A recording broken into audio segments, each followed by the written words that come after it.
భగవంతుడా, మంచివాణ్ణైన నన్ను కరుణించుమని ప్రార్థించే వాళ్ళు కూడా ఉన్నారు.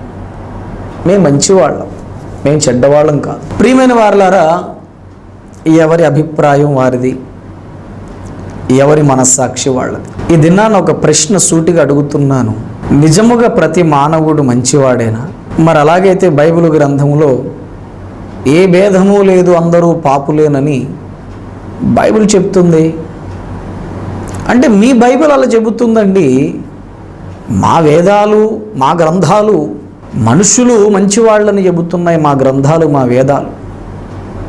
మీ బైబిలు అందరినీ పాపులంటుంది, అది అసలు దేవుని గ్రంథమే కాదు అని బైబిల్ గ్రంథాన్ని విమర్శించేవాళ్ళు, తృణీకరించేవాళ్ళు కోకొల్లలు ఉన్నారు. చాలా సంతోషం. ఈ దినాన్ని ఒక ప్రాముఖ్యమైన విషయాన్ని భారతీయులతో పంచుకోవాలని ఆశపడుతున్నాను. ప్రభునందు దేవుని ప్రియులారా, వేమన 3000 పద్యాలు రచించారు. అందులో ఒక పద్యం అందరికీ తెలిసినటువంటి పద్యం అది. తప్పులెన్నువారు తండోపతండంబు నుర్వి జనులకెల్ల నుండు తప్పు. తప్పులెన్నువారు తమ తప్పులెరుగరయా, విశ్వదాభిరామ వినురవేమ.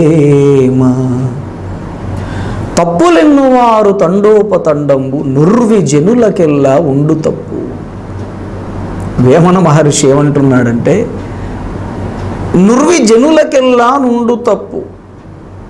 తప్పు లేదంటారేమిటి? అందరూ పాపులే, అందరిలో పొరపాట్లు ఉంటాయి, అందరిలో తప్పులు. క్రైస్తవులు అస్తమాను పాపముల గురించి గద్దిస్తూ పాపాన్ని ఖండిస్తూ ఉన్నారు కదా అని చెప్పి క్రైస్తవులందరినీ పాపులు అని హైందవులు కొంతమంది విమర్శిస్తున్నారు.